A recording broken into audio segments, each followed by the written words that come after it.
Welcome students, welcome to the part second of pair of linear equations. आज हम इस video में जानेंगे सब्स्टिट्यूशन मेथड क्या होता है।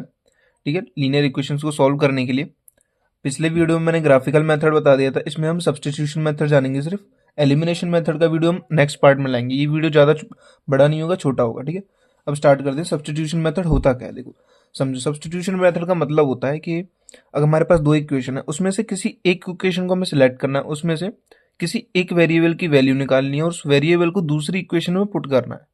नहीं समझ में आ रहा होगा, धीरे धीरे समझते हैं। ये हमारे पास एक क्वेश्चन है, ठीक है। तो मान लो मैंने इस इक्वेशन में से यहाँ से किसी की भी वैल्यू निकाल ली। मानो मैंने एक्स की वैल्यू निकाल ली इसमें से, तो कितनी आएगी? 5 - y। ठीक है, अब ये जो आंसर निकला एक्स इक्वल टू 5 - y, इसको मैं सेकंड इक्वेशन में पुट कर दूंगा। लिखने का तरीका क्या होगा कि from equation first x is equal to 5 - y, फिर put this value of x in equation number second. ठीक है, y माइनस 5 - y,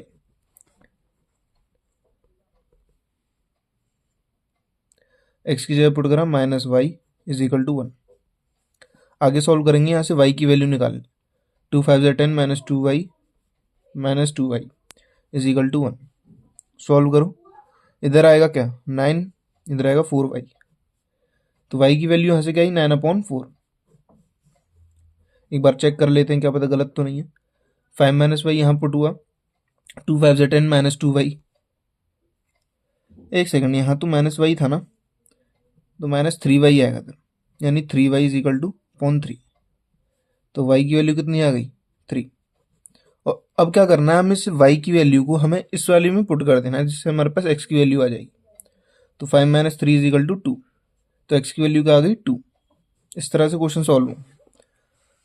ये एक एग्जाम्पल था, आगे हम क्वेश्चंस करते हैं जो बोर्ड में पूछे जा सके।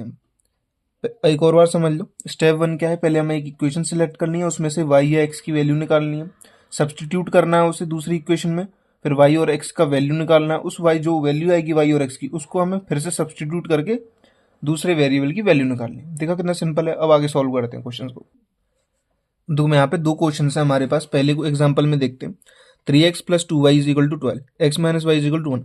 सबसे पहले क्या चेक करते हैं हम, कंसिस्टेंसी चेक करेंगे। ठीक है, यहाँ पे देखो a1/a2 is equal not equal to b2/b1। यहाँ पे इक्वल नहीं है, तो उसका मतलब क्या है, ये इंटरसेक्टिंग लाइन है, तो इसका एक सोल्यूशन निकलेगा। ठीक है, इसका मतलब हम इसके सोल्यूशंस निकाल सकते हैं। अब किस मेथड से निकालेंगे, हम निकालेंगे इसमें सब्स्टिट्यूशन मेथड से। स्टार्ट करते हैं, इसको पहली इक्वेशन लेट करो, इसको सेकंड इक्वेशन। अब देखो फ्रॉम इक्वेशन फर्स्ट नहीं सेकंड से करते हैं, क्योंकि सेकंड ज़्यादा ईजी।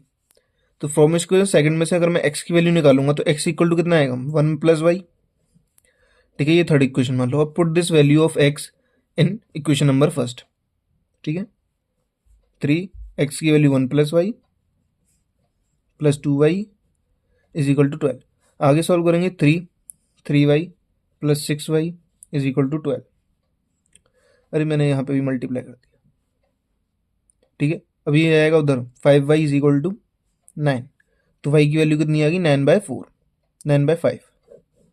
ठीक है, ऐसी अब 9/5 जो वैल्यू आई है, इसको हम इसमें पुट कर देंगे x की वैल्यू में। तो 1 + 9/5, तो हमारे पास आंसर आएगा 14/5। ठीक है, देखा कितना सिंपल है। नेक्स्ट क्वेश्चन देखो, एग्जाम्पल नंबर 2। अब यहाँ पे एक चीज नोटिस करोगे, तो ये a1/a2 equal to b1/b2 equal to c1/c2, ये सब बराबर आएगा। ठीक है, क्योंकि अगर मैं इस वाली इक्वेशन में से 2 कॉमन ले लूँ तो मेरे पास क्या वैल्यू आएगी 2x + 3y is equal to कितना आ रहा है 7। यानी मेरे पास पहली इक्वेशन ही तो आगे निकल गए। तो इसका मतलब क्या है, दोनों इक्वेशन सेम है, कोइंसिडेंट लाइंस में है इसका मतलब। तो इसके कितने होंगे, इनफाइनाइट सॉल्यूशंस होंगे इसके। इतना ही लिख दो बस। और क्या लिख देना, a1/a2 is equal to b1/b2 is equal to c1/c2। Coincident line से इनफाइनाइट सॉल्यूशंस होंगे। ठीक है, नेक्स्ट क्वेश्चन करते हैं। एग्जाम्पल नंबर 3 और एग्जाम्पल नंबर 4। एग्जाम्पल नंबर 3, ये तुम मुझे बताना है इसके आंसर क्या होंगे कमेंट सेक्शन में। ठीक है, ये तो मैं खुद करना है, बोर्ड्स टाइप को आंसर कर लेते हैं, काफ़ी ज़्यादा इजी सब्स्टिट्यूशन मेथड कुछ है नहीं। ठीक है, अब देखो ये बोर्ड का टाइप है, कुछ ऐसा क्वेश्चन आया था बोर्ड में। अब यही है कि पहले किसी भी इक्वेशन में से हमें किसी की भी वेरिएबल की वैल्यू निकालनी है। तो अब मान लो फर्स्ट इक्वेशन लेता हूँ, फिर सेकंड इक्वेशन। सेकंड इक्वेशन में से मैं x का वैल्यू निकालूंगा 8 + 4y, x = 8 + 4y अपॉन 3। अब मेरे पास ये x का वैल्यू है, इसको मैं पुट करूंगा यहाँ पे x इस वाली फर्स्ट इक्वेशन में, तो मेरे पास किसका वैल्यू आ जाएगा, y का। ठीक है, सॉल्व करोगे आंसर आ जाएगा। नहीं आता तो कमेंट सेक्शन में मुझे ज़रूर बताना। और एग्जाम्पल नंबर 5 भी मैंने करवा दिया था पिछले क्या कहते हैं वीडियो में, पर वो ग्राफिकल मेथड से करवाया था। ठीक है, इस क्वेश्चन को तुम मुझे सब्स्टिट्यूशन मेथड से बताओगे कि इसका आंसर क्या आएगा। ठीक है, निकाल के एक बार प्रैक्टिस कर लेना। और एक वर्ड प्रॉब्लम देखो यहाँ पे, अब एजेस दे रखी है, फादर की एज है 3 टाइम्स ऑफ सन, तो फादर की एज को हम x मानेंगे और सन की को मानेंगे y। x = 3y, इक्वेशन क्या बनेगी, x - 3y = 0, पहली इक्वेशन। ठीक है, और 5 साल बाद उनकी कितनी हो जाती है, 2 टाइम्स हो जाती है एज में, तो दोनों में +5 कर देंगे, x + 5 = अभी पहले तो 3 टाइम्स थी, देखो ये अब यहाँ पे है ना, अब क्या है 2 टाइम्स है, तो y + 5 × 2। अब एक इक्वेशन यहाँ से बनेगी 2y + 10।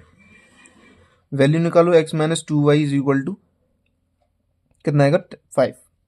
दूसरी इक्वेशन ये आ गई हमारे पास। अब बस वैल्यू पुट करनी है और आंसर निकालना है x और y का।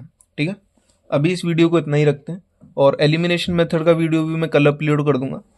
ठीक है, और कमेंट में बताना मुझे आगे कौन सा चैप्टर स्टार्ट करना है, क्योंकि ये चैप्टर भी जल्दी खत्म हो जाएगा। ठीक है, okay, all the best, thank you for watching this video.